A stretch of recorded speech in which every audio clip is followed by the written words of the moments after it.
नमस्कार, टेकपाना विकली टेक अपडेटमा यहाँलाई स्वागत छ। म हरिजन थापा।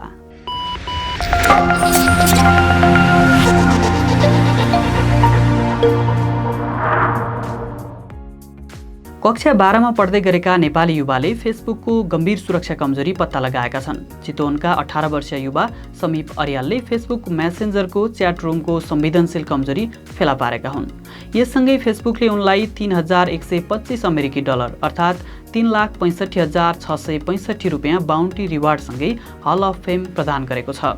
गत वर्षको अक्टोबरमा उनले फेसबुकले सार्वजनिक गरेको वाच टुगेदर फिचरमा भएको बग पत्ता लगाएका थिए। नेपाली आकाशमाथि उड्ने विमानमा अब चाँडै इन्टरनेट सेवा प्रयोग गर्न सकिने भएको छ।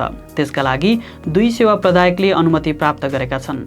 नेपाल दूरसञ्चार प्राधिकरणले थालस इन्क र सीताफर एयरक्राफ्ट नामक दुई कम्पनीलाई अनुमति प्रदान गरेको हो। प्राधिकरणका अनुसार यी सेवा प्रदायक कम्पनीलाई गएको अप्रिल 4 गते पत्र पठाएर अनुमति प्रदान गरेको विषयमा जानकारी दिएको छ। यो सँगै अनुमति प्राप्त कम्पनीले 10,000 फिट माथि उड्ने विदेशी विमानमा यात्रा गर्ने यात्रुलाई इन्टरनेट सेवा उपलब्ध गराउन सक्ने भएका छन्। त्यसका लागि कम्पनीले विमानभित्र पिको सेल अर्थात् 4G को सानो BTS राखेर सेवा उपलब्ध गराउनेछन्। BTS सेटेलाइट मार्फत कनेक्ट भएर विमानमा सेवा उपलब्ध हुने यस्तो सेवा जुन देशको विमान हो त्यही देशको दूरसञ्चार सेवा प्रदायकको हुनेछ। नेपाल दूरसञ्चार प्राधिकरणले दूरसञ्चार नपुगेको ठाउँमा सेवा विस्तार गर्ने कार्यक्रम ल्याउने भएको छ। आगामी आर्थिक वर्ष 2078-79 को बजेट मार्फत प्राधिकरणले त्यस्ता स्थानमा दूरसञ्चार सेवा विस्तार गर्न लागेको हो। हालसम्म दूरसञ्चार सेवाको पहुँच नपुगेका स्थानमा सेवा प्रदायक मार्फत सेवा विस्तारको काम अघि बढाउने तयारी भएको प्राधिकरण स्रोतले जानकारी दिएको छ। प्राधिकरणले सेवा प्रदायकको बिलिङ सिस्टम एक्युरेसी जाँच गर्ने सिस्टम खरिद गर्ने योजना पनि अघि सारेको छ। तोकिएको ट्यारिफ रेट तथा पल्स रेटका आधारमा सेवा प्रदायकले सेवा दिए नदिएको बारे नियमन गर्न यस्तो सिस्टम खरिद गर्ने योजना अघि बढाउन लागि हो।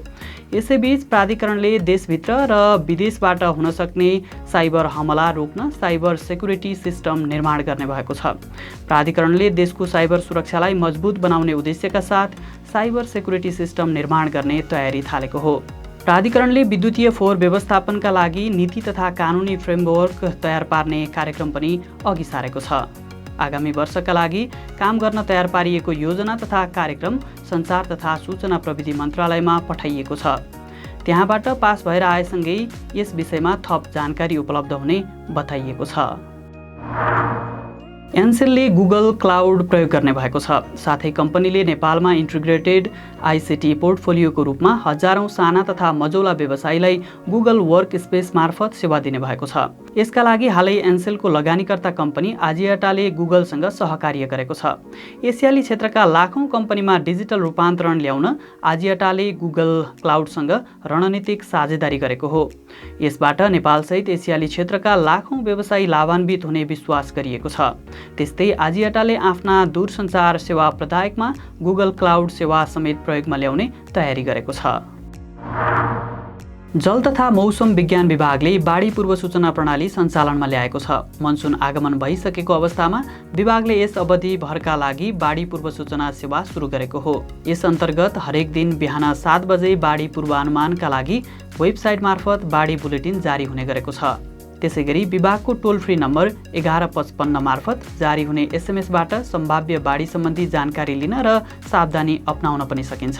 यसैबीच नेपाल दूरसञ्चार प्राधिकरणले बाढी तथा पहिरो प्रभावित क्षेत्रमा दूरसञ्चार सेवा नियमित रूपमा सुचारू राख्न हरसम्भव प्रयास भइरहेको जनाएको छ।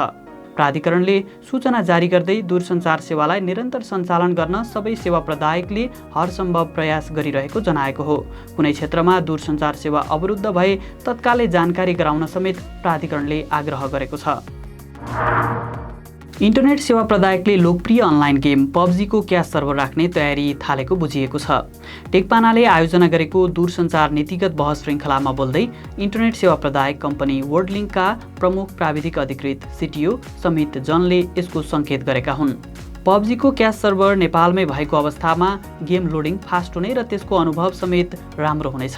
नेपाल टेलिकमका उपप्रबन्धक विमलेश झाले पनि PUBG को क्यास सर्भर राख्ने विषयमा कुरा चलिरहेको बताएका छन्। क्यास सर्भर राख्न सकिने सम्भावना भए पनि नीतिगत व्यवस्था अस्पष्ट भएकाले दुविधा उत्पन्न भइरहेको उनको भनाइ छ। यसैबीच नेपाली पब्जी टिम DRSले पब्जी मोबाइल प्रो लिग PMPLबाट 18,000 अमेरिकी डलर अर्थात् करिब 21 लाख राशिको पुरस्कार हात पार्न सफल भएको छ। आइतबार सम्पन्न प्रतियोगितामा तेस्रो स्थान ल्याउन सफल नेपाली टिमले यस बापत उक्त पुरस्कार हात पारेको हो। कोरोना महामारीका कारण यस वर्षको south Asian championship PUBG mobile pro league virtual माध्यमबाटै आयोजना गरिएको थियो। यसपटकको प्रतियोगितामा प्रथम हुने अपेक्षा रहेको भए पनि इन्टरनेटमा आएको समस्याका कारण शनिबारको खेल बिग्रिएको DRSका CEO भिक्टर पौडेलले बताएका छन्।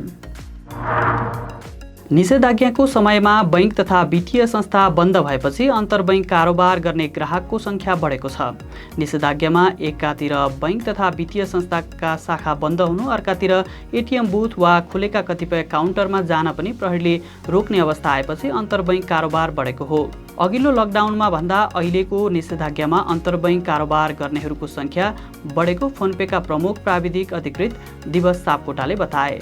फोनपेमा नेपालका अधिकांश बैंक तथा वित्तीय संस्था आबद्ध छन्। राइड सेयरिङ एप पठाओले रियल टाइममै ग्रोसरी सामग्री डेलिभरी गर्ने सेवाको परीक्षण थालेको छ। कम्पनीले आइतबारदेखि पठाओ बजारको रूपमा यसको परीक्षण अघि बढाएको हो। परीक्षणको क्रममा कम्पनीले आफ्नो कार्यालय बानेश्वर क्षेत्र वरपर ग्रोसरी आइटमको डेलिभरी सेवा दिन थालेको छ। यो सँगै अब उक्त क्षेत्रका पठाओ सेवाग्राहीले 15 मिनेटमै सामान प्राप्त गर्न सक्ने भएका छन्। यसैबीच दैनिक रूपमा प्रयोग हुने सम्पूर्ण सामानहरू भरपर्दो र विश्वासिलो माध्यमबाट एकै ठाउँबाट उपलब्ध गराउने उद्देश्यले नयाँ ई-कमर्स वेबसाइट किन्निहो.com सुरु भएको छ। कोरोना महामारी बीच बढ्दै गएको ई-कमर्स व्यवसायमा सबै किसिमका ग्राहकहरूलाई सहज सेवा प्रदान गर्ने उद्देश्यले नयाँ ई-कमर्स सुरु गरेको कम्पनीले जनाएको छ। किन्निहोले ग्राहक सेवालाई मध्यनजर गर्दै सबै किसिमका सामानहरू सुपथ मूल्यमा उपलब्ध गराउनका साथै 1 महिनासम्म फ्री डेलिभरी सेवा पनि प्रदान गर्ने कम्पनीका CEO नरेश पोखरेलले बताएका छन्। आर्थिक वर्ष 2078-79 को बजेटले विद्युतीय सवारी साधनलाई अन्तशुल्क खारेज र कर छुट गरेपछि व्यवसायीहरू लगानी गर्न उत्साहित भएका छन्। अन्तशुल्क खारेजसँगै अनुदानको व्यवस्था पनि हुने भएपछि सार्वजनिक तथा निजी विद्युतीय सवारी साधनको वृद्धि हुने अपेक्षा गरिएको छ। बजेटमा काठमाडौँ उपत्यका भन्दा बाहिर बुटवल, पोखरा, चितवन, विराटनगर, इटहरी, कोहलपुर लगायतका प्रमुख सहरमा पनि विद्युतीय बस सञ्चालन गरिने नीतिगत व्यवस्था गरिएको छ। नेपाल विद्युत प्राधिकरणले ग्राहकलाई स्तरीय विद्युत सेवा दिने गरी स्मार्ट मिटर जडानका विभिन्न योजना अघि सारेको छ। काठमाडौँका 2 वितरण केन्द्र मातहत करिब 1 लाख स्मार्ट मिटर जडान जारी राखेको प्राधिकरणले उपत्यकाभर र क्रमिक रूपमा देशभर नै स्मार्ट मिटर प्रणाली जडान गर्ने सोचका साथ काम अगाडि बढाएको हो। प्राधिकरणले रत्नपार्क र महाराजगञ्ज वितरण केन्द्र मातहतका सम्पूर्ण पुराना मिटर स्मार्टले प्रतिस्थापन गर्न सुरु गरेको हो। एसियाली विकास बैङ्कको सहुलियतपूर्ण कर्जाबाट काठमाडौँ उपत्यका स्मार्ट मिटरिङ आयोजना अन्तर्गत हालसम्म करिब 52,000 थान स्मार्ट मिटर जडान भइसकेको जनाइएको छ। राष्ट्रिय आविष्कार केन्द्रले सहयोग स्वरूप सरकारलाई 6 करोड बराबरको 50 थान भेन्टिलेटर हस्तान्तरण गरेको छ। गार्डियन हेल्थ सिस्टम USA ले प्रदान गरेको 50 थान भेन्टिलेटरलाई राष्ट्रिय आविष्कार केन्द्र र अमेरिका नेपाल मेडिकल फाउन्डेसनको सहकार्यमा सरकारलाई हस्तान्तरण गरिएको हो। प्राप्त भेन्टिलेटर मन्त्रालयले विभिन्न 9वटा अस्पताललाई उपलब्ध गराउने बताएको छ।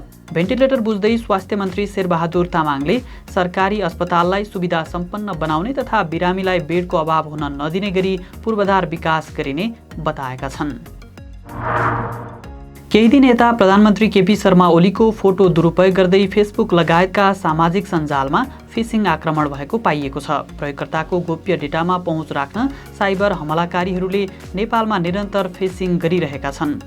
पछिल्लो पटक फेसबुकमा प्रधानमन्त्री KP शर्मा ओलीको प्रोफाइल फोटो भएको नक्कली अकाउन्टबाट सरकारले 11 लाख रोजगारी सृजना गर्ने घोषणा गरेको भन्दै दर्ता गर्न लिङ्क उपलब्ध गराइएको छ।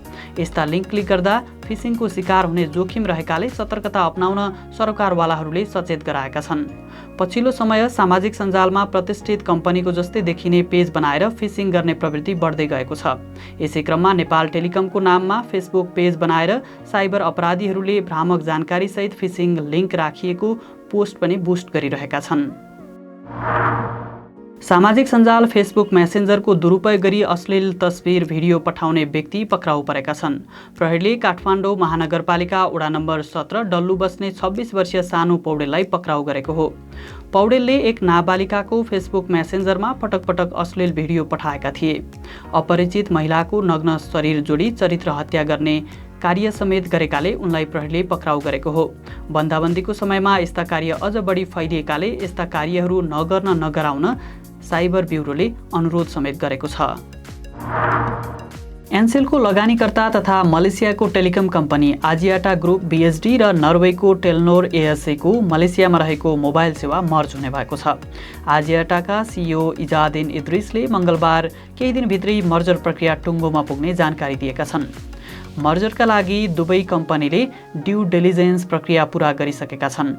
इद्रिसका अनुसार मलेसियाको दोस्रो र तेस्रो ठूला मोबाइल सेवा प्रदायक बीचको प्रस्तावित मर्जरको विषयलाई लिएर लगानीकर्ताहरू अहिले उत्साहित बनेका छन्। यो मर्जरले दीर्घकालीन वृद्धि र नाफा सुनिश्चित हुने उनीहरूको अपेक्षा छ।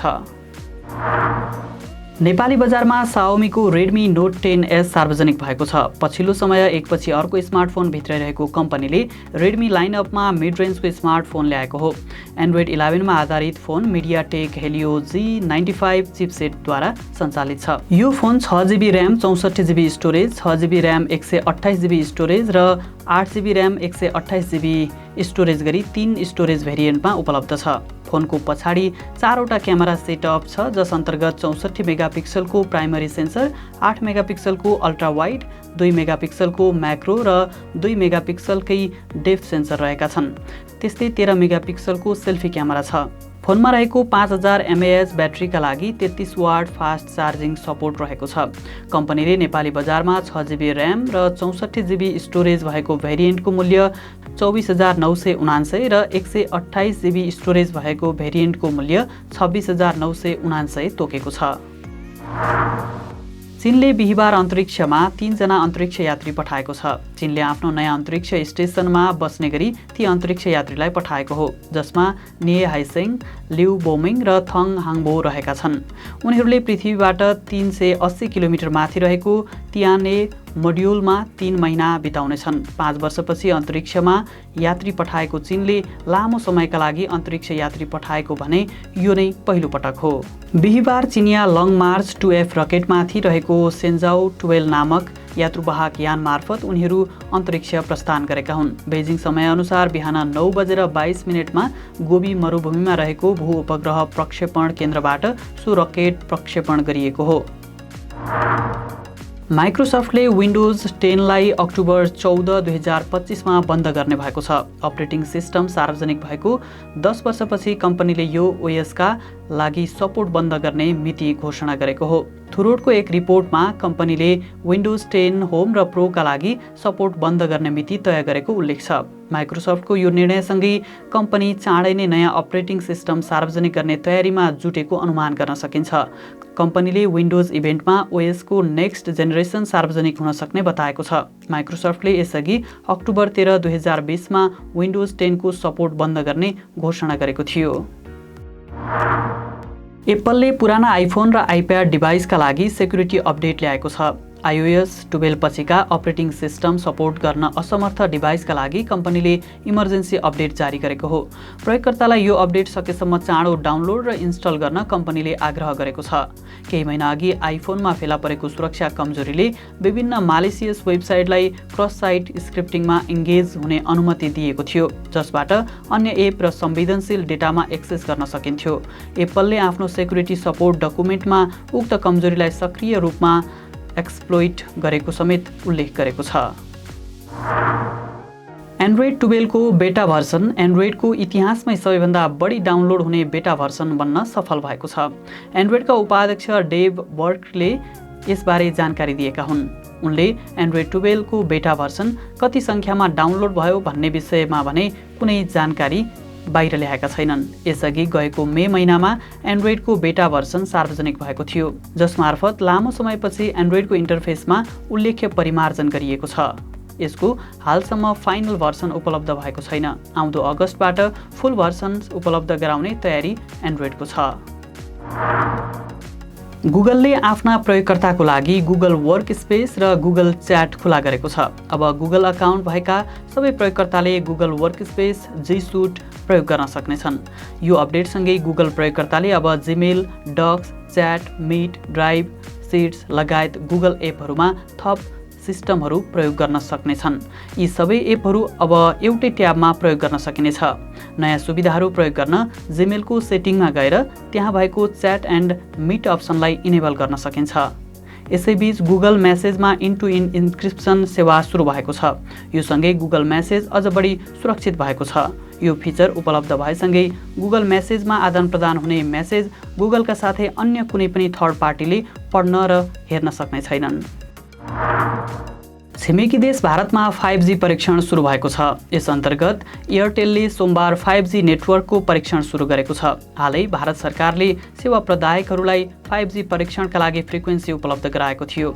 यस अन्तर्गत एयरटेलका अतिरिक्त रिलायन्स जियो, भोडाफोन आइडिया र एनटिएनएलले 5G परीक्षणका लागि अनुमति पाएका छन्। सबैलाई उछिन्दै भारतीय एयरटेलले गुडगाउँ गुरुग्राममा यसको परीक्षण थालेको हो। कम्पनीले 3500 ब्यान्डमा 5G परीक्षण सुरुवात गरेको हो। यस अन्तर्गत परीक्षण गरिएको ठाउँमा 1 Gbps भन्दा बढी स्पिड दिन सफल भएको कम्पनीले जनाएको छ। यो गतिमा 4K मुभी 1 मिनेटभन्दा थोरै समयमै डाउनलोड गर्न सकिन्छ। सामसङले 5G पूर्वाधारमा पहिलो फड्को मारेको छ। भोडाफोन युकेले आफ्नो 5G पूर्वाधार निर्माणकै लागि सप्लायरको रूपमा छनौट गरेसँगै सामसङले 5Gमा प्रवेश पाएको हो। विश्व 5G को बजारमा हुवावे, एरिक्सन, नोकिया जस्ता कम्पनीको बाहुल्यता छ। एरिक्सन र नोकियाको दबदबालाई तोड्ने उद्देश्यका साथ भोडाफोनले यो कदम चालेको हुन सक्ने आकलन गरिएको छ। कम्पनीले सप्लायरको दायरालाई फराकिलो बनाउने नीतिका साथ सामसङसँग सहकार्य थालेको हो। यसैबीच सामसङले भर्खर मात्रै आफ्नो ल्याबमा 6G को सफल परीक्षण गरेको छ। क्यालिफोर्निया युनिभर्सिटी र सामसङ रिसर्च अमेरिकाको संयुक्त प्रयासमा 6G को परीक्षण सम्पन्न भएको हो। उनीहरूले 140 GHz ट्रान्समिटरको परीक्षण गरेका थिए। पछिल्लो समय एप्पलले भारतमा प्रोडक्ट एसेम्बलका साथै उत्पादनलाई प्राथमिकता दिँदै आएको छ। केही आइफोन मोडल समेत भारतमै एसेम्बल गर्न थालेपछि एप्पलका भेन्डरहरूले थप रोजगारीको अवसर सृजना गरिरहेका छन्। डिजिटाइम्सले हालै प्रकाशित गरेको एक रिपोर्ट अनुसार एप्पलको सप्लाई चेन पार्टनरहरूले भारतमा 7 महिनामा 20,000 को हाराहारीमा रोजगारी सृजना गरेका छन्। एप्पलले 2017 देखि आइफोन एसेम्बल गर्न सुरु गरेको थियो।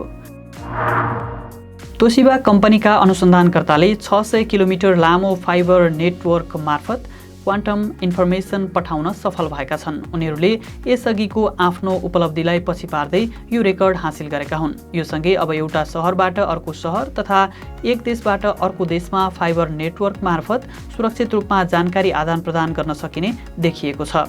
कम्पनीको युकेमा रहेको अनुसन्धान ल्याब मार्फत उनीहरूले यो सफलता हात पारेका हुन्। अनुसन्धानकर्ताले यो प्रविधि चाँडै विश्वव्यापी रूपमा फैलिँदै जाने विश्वास व्यक्त गरेका छन्।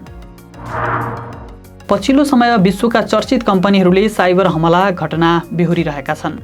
हालै चर्चित फास्टफुड कम्पनी म्याकडोनाल्ड पनि आक्रमणकारीको निशानामा परेको छ।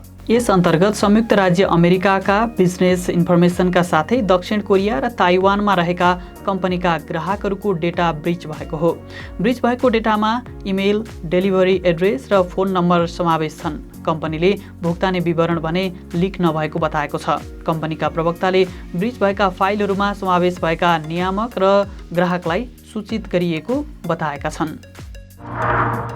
भारतको दिल्लीमा एकजना प्रयोगकर्ताको खल्तीमै मोबाइल फोन पड्किएको छ।